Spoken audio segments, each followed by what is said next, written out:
Hey, hello, everybody.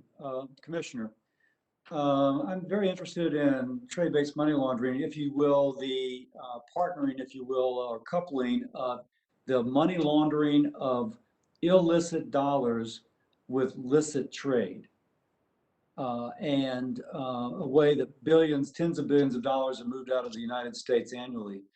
Any sense of the magnitude by which this may be occurring with trade with China?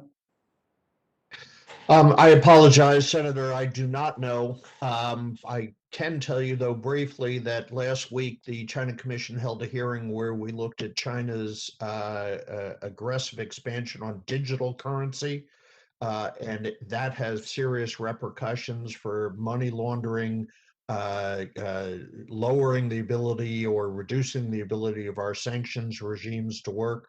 But as to money laundering directly, I'll have to get back to you after talking to our committee staff. Sounds great. Mr. Williams, I really liked your testimony because on the one hand, I've been bouncing between committee hearings. I apologize for everybody, but I think you mentioned the need to strike a balance. You cannot be antagonistic, nor can you be a folding chair. There has to be some sort of pushback. At the same time, there has to be continued engagement. So, and you gave some particulars there. So let me just kind of specifically mention that. Again, I have this interest in international money laundering. And it does occur to me, though, that that requires the cooperation of both countries.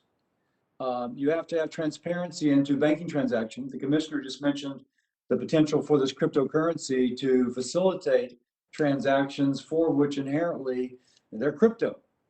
Do you have any kind of practical suggestions of how we could engage the Chinese government to cooperate with us on money laundering, which, by the way, may be part of their capital flight, which I gather capital flight's a major issue. So I do think there's a vested interest.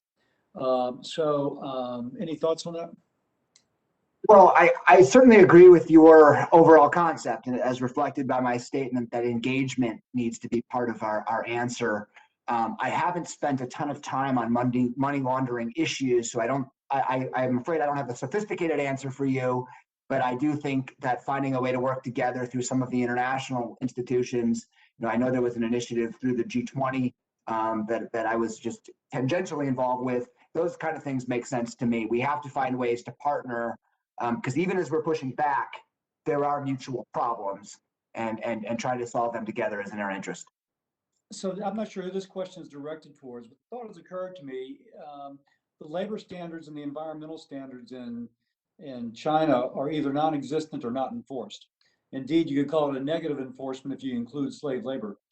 And on the other hand, we have treaties with Mexico and the CAFTA DR that require labor and environmental standards. Now, in a sense, this turns out to be a subsidy to China, allowing them to undercut the cost of production within one of these other countries because they do not have to comply. And the cost of compliance inherently adds cost. Now, one, do you agree with that observation? And I open that up to anyone who feels qualified to speak. And secondly, what do we do about that? Because otherwise, there'll be a giant sucking sound of business from Central America to China. And when that occurs, people lose jobs and they tend to migrate to the United States.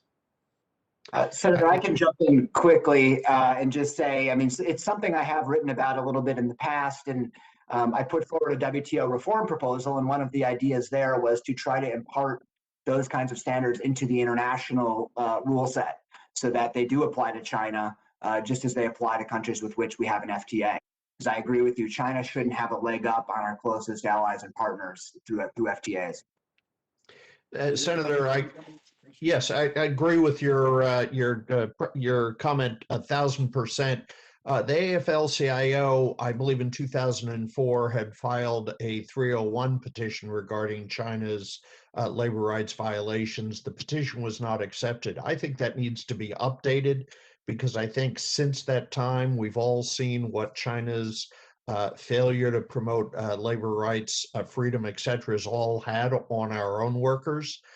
So I would suggest that we update that petition and bring it forward, as we also look at doing what Clete is saying about bringing this into the WTO. But until the WTO acts, we can't afford to allow continued impact on our own people. Mr. Chairman, I yield back. Thank you.